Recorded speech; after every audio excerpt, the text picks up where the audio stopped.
আজকে হলো পয়লা বৈশাখ, তো দিদি বাজারে গেছিলো। আমি দিদিকে বলেছিলাম যে আমার জন্য একটা গিফট আনতে, তো দিদি বাজার থেকে এখন চলে এসছে। তো চলো দিদি দেখি আমার জন্য কি গিফট এনেছে। চলো। ও দিদি, তুমি বাজার থেকে চলে এসছো? হ্যাঁ, তা আমি তোমাকে বললাম যে আমার জন্য একটা গিফট আনতে, কি এনেছো? কিছু এনেছো নাকি আনোনি? আমারই কিছু জোটে না তো আমি তোমাকে কি দেবো বলো? সত্যি আনোনি কিছু? সত্যি আনি। সত্যি? সত্যি। আমার নিজের দিদি হলে দিত, তুমি বললে তাই দিলে না। আজকের দিনে তোমার কাছে চাইলাম আর তুমি দিলে না। সারপ্রাইজ। এটা আবার কি? এইটাই তো তোমার কি? এটা আমার? হ্যাঁ, দেখি দেখি দেখি। দেখো।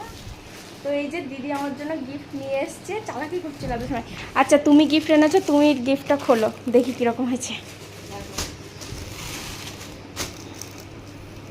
2 পিসের চুড়িদার।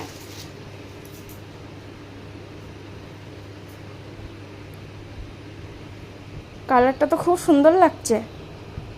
হ্যাঁ, পছন্দ হয়েছে তোমার? হ্যাঁ হ্যাঁ হ্যাঁ, হেভি। আর ওটা কি প্যান্ট? হ্যাঁ,